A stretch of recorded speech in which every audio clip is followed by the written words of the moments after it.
Hi, I'm Shamis Pitts. This is my inaugural Let's Live in the And Wellbeing campaign discussion. I'm here with my buddy Clay, who I've known for 20 some odd years. And he was gracious enough to share his time to talk about his journey, his leadership and well-being journey. And so with that, I will introduce Clay, who works at a Fortune 500 software company in the Bay Area. Welcome, Clay. Thank you. Thank you. Good to be here. And, and you said 20 somewhat years of knowing each other, that made me go, wow, that took me back a bit. So yeah. But we have known each other for quite some time, and our journeys have absolutely intersected over that time as well. So yes, they have. We're excited to help out. So tell me what well-being domain you would like to talk about today. I think the domain will probably focus a lot on physical well-being, but the reality is that they overlap. But what I've come to find is that as I think about how I am progressing and growing from a physical well-being perspective, I definitely see it intersect with a number of other places. So I think it's going to overlap in a lot of different spaces. So we'll definitely hear more about that as we continue the conversation. So okay, wonderful. So what challenge do you want to explore? Like what do you want folks to know what challenges are here? It's funny. A few years back, so the challenge, just to clarify, the challenge will be, it's all about physical. It's all about me kind of getting back to being more whole. And this all came about as a result of some of the physical, dealing with some physical, I would call it ailments, for lack of a better term, a couple years back. It was shortly after my dad passed away back in March of 2017. During that summer, I remember my blood pressure spiked randomly, and I wasn't really clear what was driving it. And it was definitely unusual for me. Had a bout with rushing to the hospital that day. Doctors looked at all of the different signs, took all the measurements. What's your blood pressure? What's the EKG saying? Is there any stress in your head? Whatever is going on. Found absolutely nothing. 6 months later, the same thing happens again. I'm driving back from work, and I'm on the road, and I just start feeling lightheaded. I start feeling my blood pressure spiking. I was like, oh my God, this is not good. I basically call my wife and say, hey, something's up. I'm about to drive directly to the hospital and have them take a look and see what's going on. The second time around, they kept me overnight. And so they kept me for a couple of days. They wanted me to, stay and so they could run a number of different tests. They did I forget what they call it, the angiogram to see if anything's going on with my heart, whatever it may be. And for me, a lot of it kind of came up around the health piece of it, because I knew there were different health issues within my own family. And it was something that it was the moment of, okay, you really need to get some things in order. Again, they found nothing. I had to ask myself, okay, well, if you're finding nothing, but these things keep happening, what's the deal? So I knew at that point I had been a bit overweight. I've been a lot overweight. Let's go with that. It probably, some of it was also stemming from putting on a lot of weight when I worked in another industry that was definitely high stress, long hours, bad diet, all of it. And I think it all caught up to me after that point in time. That night in the hospital, I remember thinking, I'm going to get it together. I saw my doctor the following month. I was like, hey, this isn't good. They can't track anything. They can't find anything, and even between the first incident in July, the second incident in December, I was going to the cardiologist because they were like, oh, well, maybe there's something going on with your heart. You need to get this checked out. Found nothing. They were like, yeah, everything is within the range. So nothing crazy, but something crazy was clearly going on for me. And I think my body was carrying on both extra weight and extra stress. And so I wanted to make a really concerted effort to make some changes diet-wise. one of my really close friends from college, a mutual friend of ours, he came out to visit, and he literally put it on the table. Was like, I got to get it together myself. I've been overweight for a very long time, and I don't want to be. And it's funny because at that same time that he mentioned that, I said, yeah, I think it's time to do something different, whatever the something different is. Like I was going to the gym. I was thinking, as long as I go to the gym, I'm healthy. But the reality is, it was much more to that. So you were in a gym practice at that time? I was. I Mm. was, which was crazy. Yeah, like I was at a gym. I was in a gym practice. I was playing basketball. I was doing a number of the things that I was doing that I do now. But still, like, there's something going on, and so that's what made it even um, more alarming, because it's I was taking the time to be active. I was, I definitely wasn't like out at the bar hanging out with my friends drinking alcohol all the time, things of that nature. But something was still happening. And so the other piece of it is that I am on blood pressure medication in addition to like being active, in addition to, um, all the other things that I do to try to keep myself in order, so to speak. And the reality is that, yeah, those things still happen. They changed my medication. It happened again. It was just like, something's up, right? And that's when I just really made a real commitment to just saying, you know what? Maybe it's just that I carry too much weight. Maybe that's the cause. I was playing sports at that weight, but I was Mm. probably heavy, heavy for my frame, right? And when my buddy came out and we were just chatting about, life, and like talking about things like, yeah, I want to be here for a long time for my kids. Like, and for me, like, part of the well-being piece of it all, a big part of it is like just being able to be here for my children, being here to be here for my wife, my family, my friends. Like, those things are important to me. Mm. And I was just trying to figure out, like, well, how can I get it together? Yeah. And that was the opportunity. Like, when my buddy came out here, we talked about what he was going to do. And he was like, hey, I'm about to take a look at this diet to help really like start to stream back a lot of the weight that I have. I said, you know what? I'm going to join you in that. I may Mm. not go as extreme as what you're doing because I don't think I can do all of those pieces, but I think there's some things I can really focus on and change. And Why do you yeah, think he appeared at that moment? yeah. Um, I think because it was one of those, it was time. It's almost like, it was like I had already started thinking about these things. It was almost like being called into the universe of it, Mm. right? Like, that's the thought of, I want to make a different kind of commitment to myself, to my family, etc. Um, and a part of that is me getting my health to a place where I know that like I'm doing the right things, I'm carrying the right lifestyle from a perspective of improving my well-being in that space. And then funny enough, he was coming out here for his birthday. So I was like, yeah, he's gonna come out here. His wife planned a surprise visit to California. He came out. And then we're sitting here eating dinner and like just kind of catching up. And like this happens. And we always typically have like some interesting kind of conversations about like life and, being back in New York and when we were roommates and things of the like. But it was interesting because I saw a different delivery from him when it came to this topic specifically. Mm. We talked about his weight many times in the past, but that moment was more of like, this is what I'm doing. And it was clear. It was like he had committed to it. And I said, you know what? I'm going to join you in that commitment because it's something I want to commit to as well. And Okay. so I think that's why he showed up. It was Mm. funny because it was, I had a meeting with, like, I had my conversation with the doctor, like in December. He comes out and visits it that like first week in February and first Mm. week in January. And I was like, funny how those things kind of happen. Yeah. Yeah. So what action did you take after that? And how long did it take you to be Yeah. in that action? Yeah. I mean, immediately after, I would say, like, I started saying, what are the things I'm going to cut out, like diet wise?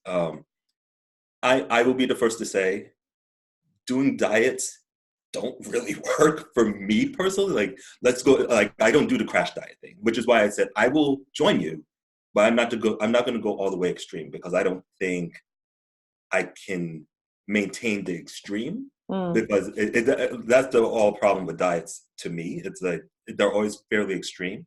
Okay. And something always comes up that it doesn't work. So I said, let me try these first few things. I said, I'll cut out bread. I'll cut out sugar. And I'm not going to have alcohol this month. And let's just see what happens. I'm going to go very heavy vegetables and really skew that way. And let's just see what happens. The first month I was like, oh, that's interesting. A couple pounds. No, I can deal with that. That's cool, whatever. And then it was the next month. Like February, I go back into work and someone looks at me and is like, did you lose weight? And it was random because I didn't really see it. I was like, maybe. And then there's a scale at work at the gym. And so I always go in and I stepped on it. It's like, oh, that's interesting. I guess that's why he asked the question. And I had lost 10 pounds at that point. And I had already told my doctor, I'm going to plan on losing 15 pounds total. And this was February. And I was like, oh, okay. March hits. Another 10 pounds. And I was just like, wait, okay. In addition to all the other stuff. So in addition to still working out. Okay, I was going to ask. All these other things. So it wasn't like diet was the only thing. Like I continued with working out and kind of staying in that. But I also then really took on more, funny enough, I started really being very consistent on like doing yoga. Okay. And that's why I said like it also is part of like not only just the physical but the emotional. When did you introduce that practice? I started it the year before. I stayed much more committed to it in 2018, where like every Monday at work we have an hour yoga session during lunchtime, and so every Monday I block that Monday out. Like if people try to schedule my Monday, I'm particularly irritable. So I would say, are there no other times that you can schedule this meeting? Oh, there's a block at 2:00. I'll see you at 2, but you're not doing my lunchtime, right? And like I'm pretty vigilant about keeping that Monday session as like the intro to my week. That's kind of that's the moment where like I get to go in and be settled in like my space. Especially if anything kind of crazy is going on at the office early on. I'm like, I need this hour is my like recharge and refocus hour. How do you feel after it's over? Oh, it's great. It's great. It's great. Well, what does great mean? Tell me, give me a feeling word, Clay. A feeling word. It is truly just revitalizing. It's truly, I usually like sometimes like I still wrestle with some of the I have the blood pressure thing. So like sometimes I wrestle with it a little bit, less of my blood pressure spiking, but sometimes when I can feel the stress coming on, I'm just like, oh, is that my blood pressure or am I just stressed? Does it work? What have you? Yoga is the perfect like equalizer. It just hits, and I won't say it removes all stress, but it absolutely ratchets it back down to a place where I can get really just clear as to like how the rest of my day is going to go. And it just is such a like meditative state that I come out of after doing yoga that like the rest of that day is usually like smooth sailing. And then typically the rest of my week is pretty smooth because I'm able to just really be balanced. There's also a Wednesday session where we have yoga. And I interchange that. I go sometimes and sometimes I don't because her yoga practice is a little different. The one on Monday is definitely much more, I feel like I get very grounded. The one on Wednesday is much more of she's much more like active yoga, right? So help the viewers understand like the distinction that you're making with those two spaces and talking about the grounding that you feel in that Monday class. What does that mean? Yeah, the grounding. I think it's an opportunity to, when I come into the class, like we usually start out where we are just very much getting in touch with our breathing. And so we're spending a lot of time just getting into the rhythm and getting your breathing into a certain rhythm. Over time, like the practice is very much like, he's walking you through various poses and various positions and things of like. Funny enough, a few weeks back, I did a position I probably shouldn't have done. I strained my knee, but that's a whole other story. He's very much like he helps you to just think about ways in which you can move your body and get your body to help your mind get quiet, which is honestly, for a person who's constantly like, mind is always thinking, that is like the one time where like I can completely just shut it down in a sense, because I'm listening to the practice and I'm letting the practice kind of help recenter me. What does in your, based on your view for you, what does a quiet mind look like, feel like? Like, it's, well, I'll give you the opposite, and that will tell you exactly what it would feel like. Okay. Usually I am actively thinking about something all the time. Hey, what am I going to do next? What work do I have coming up? Oh, what are my kids doing? Oh, what am I going to prepare for dinner? Oh, hey, I'm still writing that book. Okay, hey, do I need to go to the gym today? It's just like click, click, click, click, click, click, click all day long, right? And in that moment, during yoga, it's really like, I'm just being one with myself, and the chatter's not happening, which I think is interesting. And I've talked to a lot of people about doing yoga, and just like they're like, why do you do it? I'm like, honestly, because sometimes I just don't want my mind to be chattering. And when my mind's not chattering is when I can definitely tell, like, oh, and I'm not feeling stressed, because the chatter, I think, can also lead to stress. And so I'm always constantly looking to that moment and looking to that practice and that time to really just eliminate the chatter. Because that's why when I come out of the practice, I'm like, oh, I'm good, because the chattering is not happening the whole practice. It's like it's an hour of like just being in a rhythm and being in tune with the instructor's practice and allowing me to just kind of focus there. And a lot of times he's talking about use your breath to help to settle your mind, right? And it's like, yeah. And so it's at all, a lot of it has to do with like just the meditative aspect of it all. So you talk about chatter, and then you introduce the word focus. Yeah.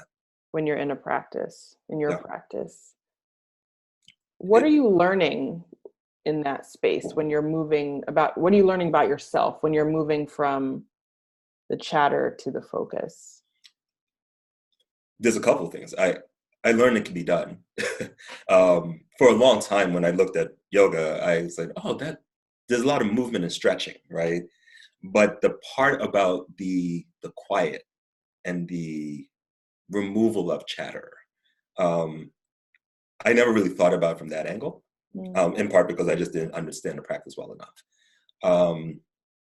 Now I've gotten a little bit, and now granted, I am far from being like a yogi. Like I am a person who does yoga on Mondays and potentially on Wednesdays. And there is a thing. There are people who are yogi people. Like they bring their mats. They have yoga gear. Like I'm not that guy. Why can't you be an emerging yogi?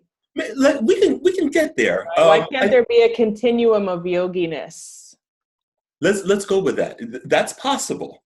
I'm just saying today, I'm not the guy who has like yoga pants on and all of that stuff. Well, I hope. Right. Like, I hope not. Right. But there's some guys who are like that, right? I'm joking.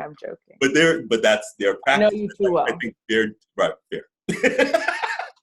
Fair. But they're deeper in that practice, right? And so I definitely see the evolution. Like initially when I first did it, I was like, all right, like I'm going to use this to really, it's funny enough, when I first started doing yoga, it was much more of, I'm doing yoga to improve my flexibility. Because I was like, hey, I play basketball and I don't want to randomly hear anything, and I'm in the gym and I just want to be more flexible, right? And that was really like my initial thing, like flexible, try something different, etc. Over time, that started to evolve to, okay, I'm clearly becoming more flexible because I've done this. There's a repetition and rhythm of doing the practice more often. And it adds this other benefit of quiet and focus and relaxation and relieving stress and all those things. So like that's what it's interesting. Like that's why I said when I first started it, I used to go once in a while because it was a different. I think there was a different objective. Yeah. And then over time, as I started to, a part of it was like as I started to see my weight shift, and then the flexibility increase, and then there's more to it, the practice, than just being flexible, right? Like it's like, there's a practice of being flexible and coming to a state that just gives you an opportunity to be like quiet and still and just, in a sense, enjoying the journey, so to speak, rather than like thinking of different things for the journey to be. Yeah, that's wonderful. Thank you for sharing that. That's Oh, very yeah. clear about how you move forward. Yeah, And definitely. your perspective and what you were gaining from being in that practice. Definitely. I'm curious. So as this is emerging and your weight is continuing to drop, you're still where are you with the food thing? Yeah, so this is why I talk about diets. The food thing, I don't add sugar to a lot of things anymore. I mean, if 95% of the things I eat, like they don't have sugar. One of the biggest sources of where the sugar would pop up was in coffee. I would always have flavored creamer, and I drink like 2-3 cups of coffee a day. And so that was an easy way to gain sugar. Trail mix, another easy way to gain sugar, right? Like there's candy in the office, so of course you're like, I will have just one piece, which then turns into 5. And so the sugar part actually has been the easiest piece for me. Just like taking that out of like the mix. Now I will say the alcohol part is interesting because you have to really be vigilant about balancing, right? I don't randomly, like I used to like watch a game and have a drink, right? Because I'm watching the basketball game in the background. Now it's like the game's on, I'm like, I may have a drink. Probably not. Probably not. Usually if I'm having a drink, it's like, my wife and I are here and it's been like a long couple of weeks and we're like, let's just have a glass of wine. Or we're going to a friend's house and they're having some celebration, so we have some drinks. But it's kind of like, I looked funny enough, we have a wine bar and I looked over there, I was like, this barely gets used anymore, right? With the exception of when people come over to visit. The bread piece, I don't really eat bread like that.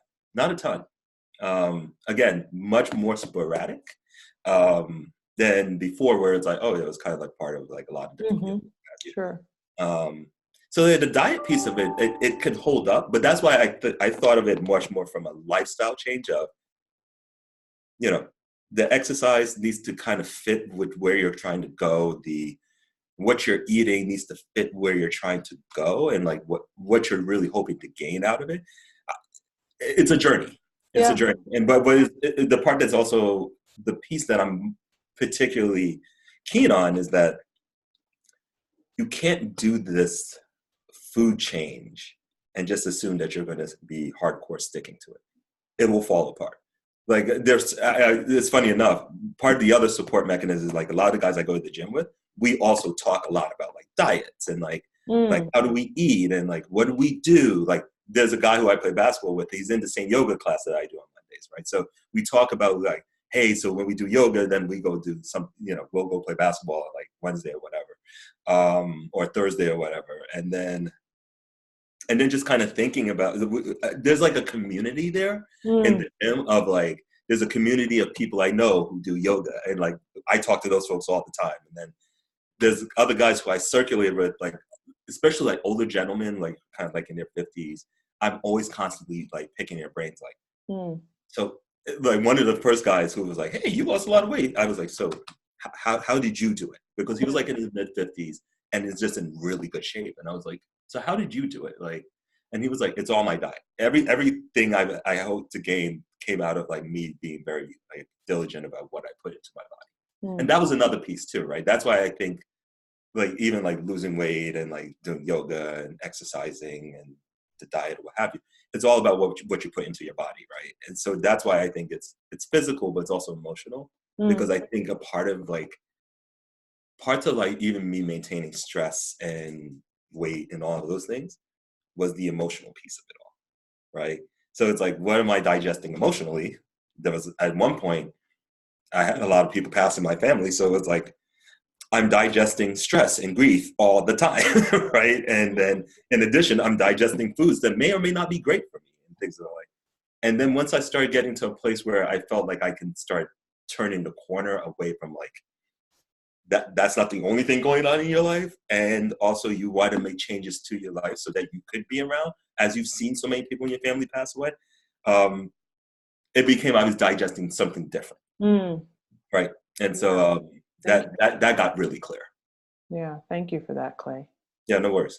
So before we go, I want to make sure we touch on then, how did this shift in your physical well-being impact you as a leader with your family at work, out in the world?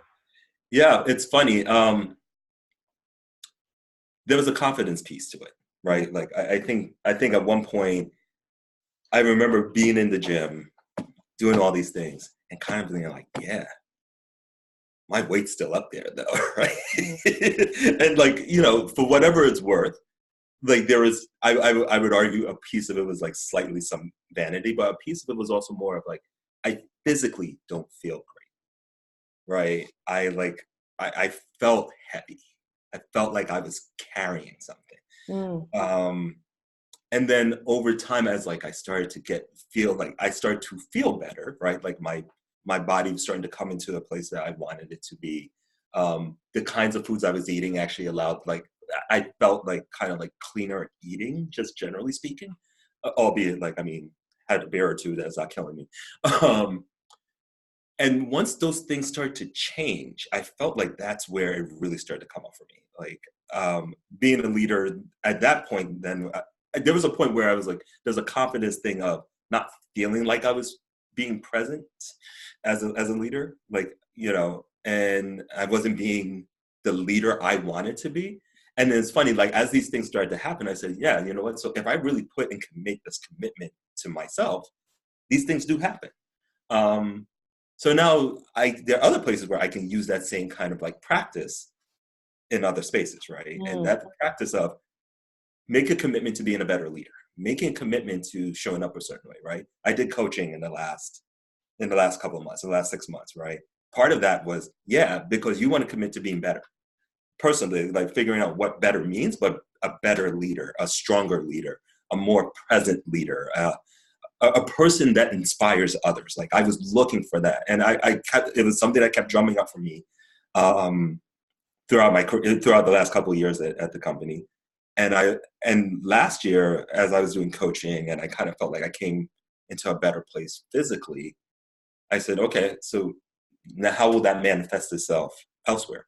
It's been huge as a leader. Like I mean, I think I know that I physically feel better, so I feel like I'm physically showing up differently, and that allows me to also show up as a leader in a certain way, and have a certain presence in the room, which I felt was the thing that I ultimately wanted to have happen. Right? It's like, yeah, getting to better shape important, but also showing up a certain way. Right? Like I want to show up a certain way for my children. Right?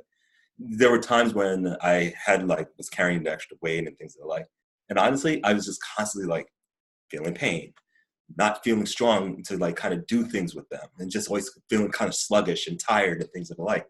Like now, I can show up for my kids, like, and that to me that's huge, right? Like they want to go do things in the park, like I'm like, all right, let's go. Throw the bikes in the car in the trunk, let's be out, and we can just go. And there was a point before where I used to just feel like, you know, the stress and that meant the blood pressure and the headaches were kicking in. And I was just kind of like, I don't even have the fortitude to even kind of like do things with them the way I wanted to. And now it's like, yeah, you know, if they want to go do stuff, like, yeah, let's go do it. Whatever you feel like doing is fine. And how does that feel to be able to be in that commitment to them? Oh, it's awesome. I mean, my dad, when I was much younger, he ended up being disabled, started to lose his sight.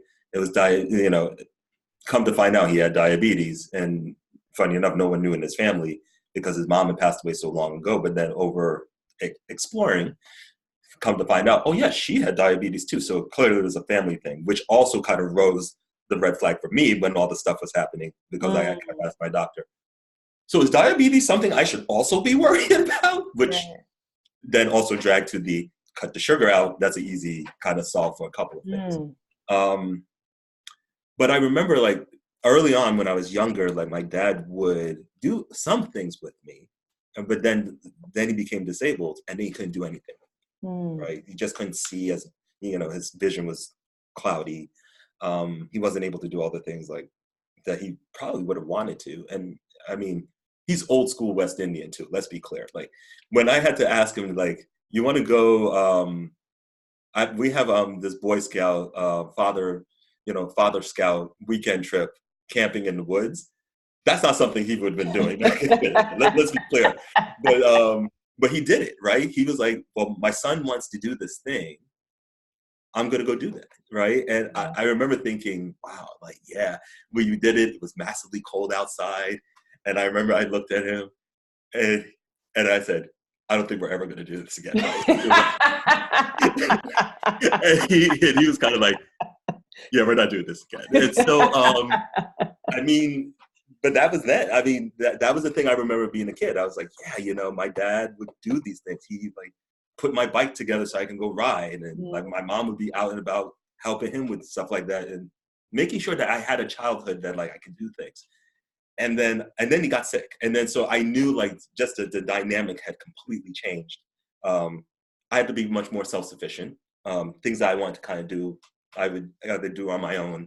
I had older brothers. They would occasionally take me to stuff. But it was me and then my mom doing things. And then me and my friends doing a lot of things. And I remember thinking, you know, I'm sure he probably wanted to, you know, he never got to see me play football. His vision was gone by that point. And I've always said, like, you know, when I have children, I want to be able to be present and to be active. And that's super important to me. Yeah. In part because I was like, my dad wasn't able to do that for me. No fault of his own. I mean, things happen. But also,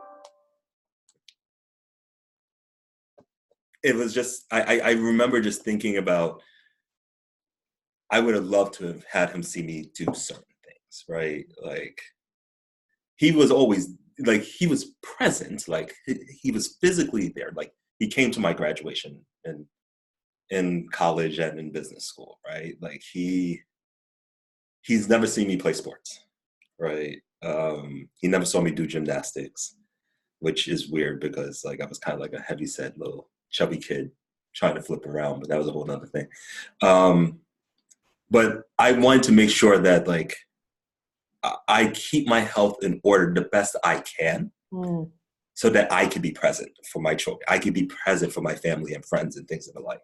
And I know that's something, honestly, he and I, like, he was a very quiet man. Like, he didn't say a ton, which is so opposite of me. But when we did speak, I could easily see that he would not overtly say it, but he would imply, like, you know, I really wish that these things hadn't had happened. You know, like that I didn't lose my sight, that like we had gotten in front of that. I'm sure, and just in like the context of just kind of trying to pick up on like how he felt about things, that's something that was there. And so I've always just said, look, I'm going to do the best I can to really manage my health and do all of those things so that, honestly, like, hopefully to avoid that. I mean, we can't predict the future, but I'm going to try the best I can in the present to try to create that future. So wonderful. Wonderful. Thank you, Clay. That was such an honest, real, relatable share. So I'm grateful that you were willing to be with me here today. Oh, absolutely. Anytime. I might take you up on that for so to my viewers, thanks so much for joining us today for the first installment of Let's Live in the And in this well-being campaign as we talk about leadership and well-being. So follow me, subscribe to my newsletter, shamis2020.com. That's shamis2020.com. I would love to hear from you so I can amplify your voice as well. Take care and see you next time. Bye.